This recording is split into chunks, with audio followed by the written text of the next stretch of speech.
ભલામણ યુવાનોને, ચાહે બહેનો હોય ચાહે ભાઈ હોય.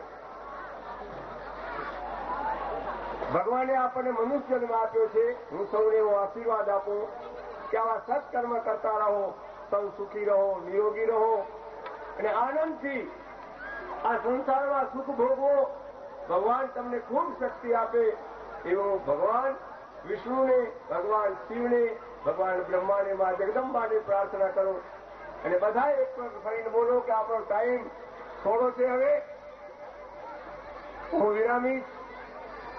બોલો શ્રી કૃષ્ણ ભગવાન કી જય. સત્ય સનાતન ધર્મ કી જય. अपने अपने मात पिता गुरुदेव की जय. ओम नमः पार्वती पते हर हर महादेव. ओम शांति शांति शांति.